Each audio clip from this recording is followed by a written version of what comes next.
नमस्कार, मैं हूं मोहम्मद आसिफ और आप देख रहे हैं गुनहगार।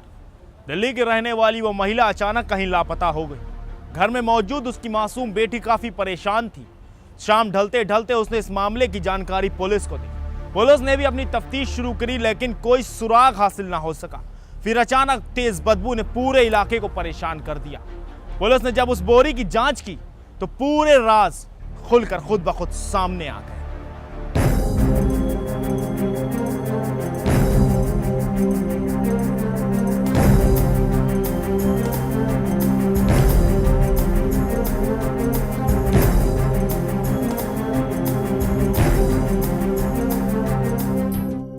चौदह तारीख को लापता हुई महिला, मासूम बेटी करती रही इंतजार, लेकिन वापस नहीं लौटी मां। मासूम ने पुलिस को दी जानकारी, नहीं मिला कोई सुराग। फिर तेज बदबू ने पूरे इलाके में मचाई सनसनी।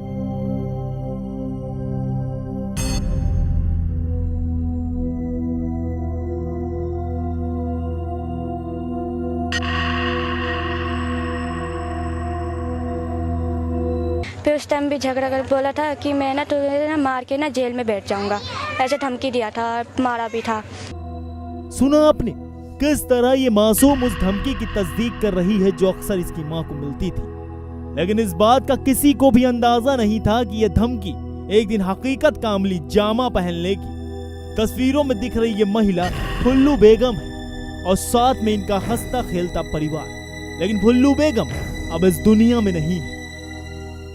को मैं अपनी मम्मी के साथ सो रही थी और इसके बाद मैं अपनी मम्मी के साथ सो रही थी तो मैं उठी। फिर पापा ने बोला मम्मी का है। मैं बोली कि नहीं मम्मी तो आपके पास सो रही थी, मेरे को नहीं पता। फिर बोले कि मोबाइल का है। मैं बोली कि मोबाइल तो नहीं है। बोले कि स्विच ऑफ कर दो। ये मामला दिल्ली के फतेहपुर बेरी इलाके का है, जहां फुल्लू बेगम अपने पति गुलाबुद्दीन और 15 साल की बेटी नरगिस के साथ खुशी खुशी रहती थी। इसी बीच पति गुलाबुद्दीन के रिश्ते किसी दूसरी महिला से जुड़ गए।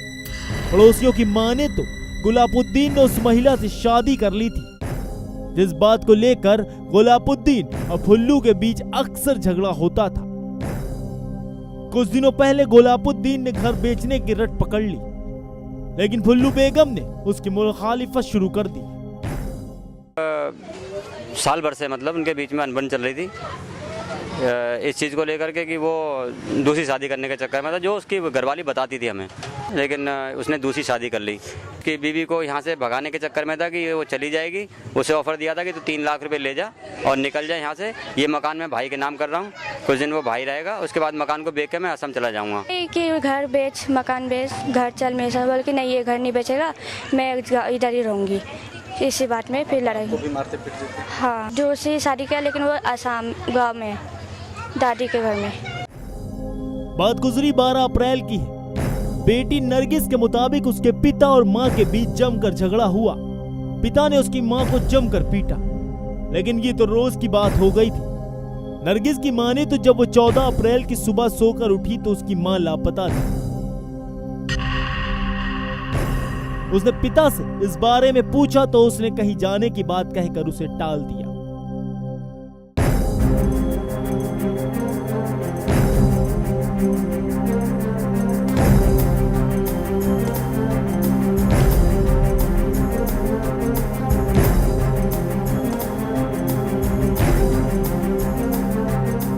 शाम होने पर जब मां का कुछ पता नहीं लगा तो उसने इस बात की जानकारी 100 नंबर पर पुलिस को दी,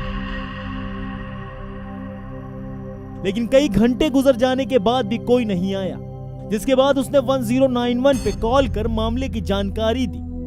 पुलिस ने अपनी तफ्तीश शुरू की, लेकिन फुल्लू बेगम का कुछ पता नहीं चल सका। फिर पुलिस आई नहीं, 100 नंबर में करी थी, आई नहीं। फिर मैं 1091 में करी थी। फिर शाम को आए थे। पुलिस अपनी जांच में जुटी थी, लेकिन उसका कोई सुराग नहीं मिल पा रहा था। पूरे इलाके के लोग रोती बिलखती नरगिस को देखकर परेशान थे। फिर अचानक तेज बदबू ने पूरे इलाके की दिक्कतों को बढ़ा दिया। आखिर क्या था इस बदबू का राज? कहां से आ रही थी ये बदबू और कहां थी लापता फुल्लू बेगम? ये सब आपको बताएंगे बस आप बने रहिए गुनहगार के साथ। दिल्ली से वाजिद अली के साथ मोहम्मद आसिफ, साधना प्राइम न्यूज। मां के लापता होने के बाद से ही मासूम नरगिस का रो रो कर बुरा हाल था। पुलिस भी उसकी मां का पता लगाने में पूरी तरह से नाकाम साबित हो रही थी। सभी लोग नरगिस को देखकर काफी परेशान थे।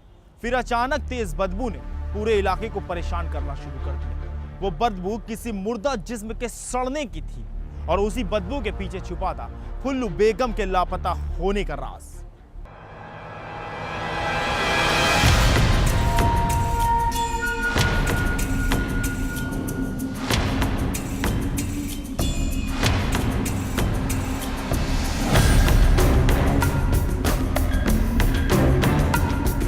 फुल्लू बेगम के लापता होने की गुत्थी धीरे धीरे उलझती जा रही थी। इलाकाई लोगों ने पुलिस पर दबाव बनाना शुरू कर दिया क्योंकि उनसे मासूम नरगिस की आंखों के आंसू देखे नहीं जा रहे थे। पुलिस टीम ने स्थानीय लोगों के साथ फुल्लू बेगम के घर की तलाशी शुरू की। इसी बीच पास से मौजूद एक प्लॉट से तेज बदबू आने लगी। अभी जब वहाँ से आगे बैठे तो पता लगा, उन्हें थाने से उन्होंने कोई भेजे थे कि आप उनके मकान को एक बार और चेक करो। तो हम लोग उनके साथ में चेक ही करवा रहे थे, तभी पता लगा कि बगल से किसी को बदबू आ गई। जब बदबू आ गई तब लोग गए हैं। पुलिस तुरंत ही उस प्लॉट में पहुंची और सामने पड़े बोरे को अपने कब्जे में ले लिया। लेकिन जब उस बोरे को खोला गया तो उससे एक लाश निकली और वो लाश किसी और की नहीं बल्कि 3 दिनों से लापता फुल्लू बेगम की थी। लाश को देखते ही नरगिस के पैरों तले जमीन खिसक गई। नरगिस का मानना है कि उसकी मां का कत्ल किसी और ने नहीं बल्कि खुद उसके पिता ने किया है। क्या बोलते हैं, उसमें था, बोरी में था और इसमें गला कटा हुआ था, रखा हुआ था, ऐसे बोला था। उसकी बीवी को उसने मारा भी था। सब पड़ोसियों में जितनी औरतें हैं सब बता रही हैं, ठीक है ना। और उसने बताया था कि भैया हमें लग रहा है, क्या नाम है, कि वो ये हमें छोड़ेगा नहीं। दीवार पे पंच मारता था बुरी तरह से, मतलब जैसे पागल हो जाते हैं। 14 तारीख से पहले, एक दिन यानी 13 तारीख की बात है। स्थानीय लोगों की माने तो फुल्लू बेगम को इस बात का पहले से ही अंदाजा हो चुका था कि उसका पति कत्ल कर देगा, लेकिन उसे अपनी बेटी की फिक्र सताती थी कि उसके बाद उसका क्या होगा। लाश के मिलते ही पुलिस ने तुरंत ही गुलाबुद्दीन को गिरफ्तार कर लिया। लेकिन उस बेचारी नरगिस का क्या, जिसकी मां अब इस दुनिया में नहीं है और कत्ल के इल्जाम में पिता सलाखों के पीछे। भाई बहन के रिश्ते को इस दुनिया में सबसे ज्यादा पाक माना जाता है।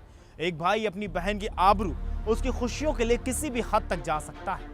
लेकिन आज के दौर में देखा गया है कि जब इंसान के ज़हनों दिल पर हवस सवार होती है तो उस सही गलत में फर्क नहीं कर पाता। उसके आगे खून के रिश्तों की तासीर भी फीकी पड़ जाती है और वो तो रिश्ते का भाई था।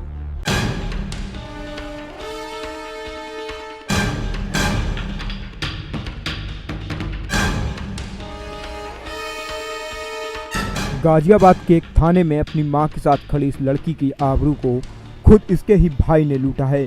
मामला पारिवारिक रिश्तों के बीच होने के कारण पहले तो ये लड़की चुपचाप सहती रही, लेकिन जब बात परिजनों को पता चली तो सबके पैरों के नीचे की जमीन खिसक गई। मामला मुरादनगर इलाके का है। यहाँ रहने वाली ये लड़की अपने चचेरे भाई की यातनाओं का शिकार है। जिस भाई को वो अपनी हिफाजत के रूप में देखती थी, उसी ने इसके विश्वास के साथ साथ लड़की की ख्वाहिशों का भी कत्ल कर दिया। पीड़िता के अनुसार उसके ताऊ का बेटा पिछले कई महीनों से लगातार उसे अपनी हवस का शिकार बना रहा था। इतना ही नहीं, उसने जब ये बात अपने परिजनों को बताने की बात कही तो कई बार उसके साथ मारपीट भी की गई। हर बार परिवार की इज्जत की खातिर लड़की चुप रही। किसने? शमशाद कौन है आपका? ताऊ का लड़का। अच्छा, तो ये कब से कर रहा था? ये कब से कर रहा था? काफी दिन का। तो कभी आपने विरोध नहीं किया? मारता तो मुझे नशा करके ले गया। तो कभी आपने अपने मम्मी पापा को भी नहीं बताया? मम्मी पापा को क्या पता चलती है, मुझे नहीं पता चली। मुझे नशा करके उठा के ले जाता। अच्छा,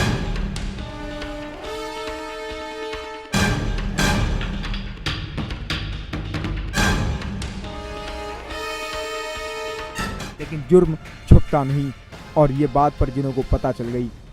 परिजनों ने आरोपी के खिलाफ थाने में रिपोर्ट दर्ज करवा दी, जिसके बाद मामला बिरादरी में उठा। और मामला पारिवारिक रिश्तों के बीच होने के कारण पंचायत बुलाई गई। मामला मुस्लिम समुदाय से होने के कारण पंचायत ने दबाव बनाया कि आरोपी के साथ लड़की की शादी करा दी जाए और शादी का सारा खर्च आरोपी उठाएगा, लेकिन पीड़ित परिवार ने पंचायत का दबाव मानने से इनकार कर दिया है। वहीं पुलिस का कहना है कि पीड़िता की रिपोर्ट दर्ज कर ली गई है और आरोपी के खिलाफ सख्त कार्रवाई की जा रही है। बच्ची ने आरोप लगाया उसके चाचा का लड़का उसके साथ दुर्व्यवहार कर रहा था, काफ़ी दिनों से दुराचार कर रहा था। मुकदमा दर्ज हो गया है, लड़की को मेडिकल के लिए भेजा गया है। कल उसके 164 के बयान कराए जाएंगे और इसमें कल ही विधिक कार्रवाई जो है बयान के बाद, सोशल बयान के बाद सारी कार्रवाई पूरी कर ली जाएगी। सर, परिवार ने आरोप भी लगाया है कि उन पर दबाव बनाया गया था लगातार कि समझौता कर लिया जाए और शादी का खर्च उठा लेंगे। देखिए, पंचायत की बात से हमसे कोई मतलब नहीं है, हमसे तो विधिक कार्रवाई से मतलब है। जो CRPC में प्रोसेस दिया हुआ उसी कार्रवाई को करेंगे।